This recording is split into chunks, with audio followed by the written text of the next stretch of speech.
খোদাতলা এতদিনে মুখ তুলে চাইছে। বাংলাদেশের রাজনীতি হয়ে উঠছে এক সার্কাসের রঙ্গমঞ্চ, আর বিএনপি হয়েছে জোকার। বেনে বেনে করছি না, আসলে এই যে জোকারি করতেছে এর প্রমাণ আমি দিতেছি, এবং এই জোকারির পরিণতি কি সেটাও আমি এপিসোডের শেষে কয়ে দিব। আসেন বিএনপির কয়েকটা জোকারি দেখি। কিছু সার্কাস বিএনপি নিজে করিচ্ছে, আর কিছু সার্কাস বিএনপির আশকারা পেয়ে অন্যরা করতেছে। এই যে দেখেন সুপ্পু জাইমা রহমানকে 2 বার সালাম দেয়, দেখিছেন? দেখেন।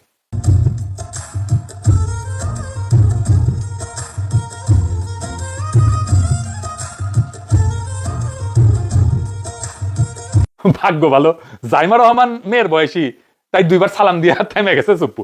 উঠি যদি জোবায়দা রহমান গেল হিনি না, আমি শিওর ও 2 বার সালাম দিয়া থামতো না, ষষ্ঠাঙ্গে প্রণাম দিয়া ফেলতো। হাসিনার পদধূলি নিতে পারে না, এই জন্য ওর মনে দুঃখ ছিল, সব ধুইয়া যাইতো, মনে আছে না? আচ্ছা দেখেন আবার। গত 3 মাস ধরে মাননীয় প্রধানমন্ত্রীকে সালাম করতে গেলে উনি আমার সালাম নিতেন না।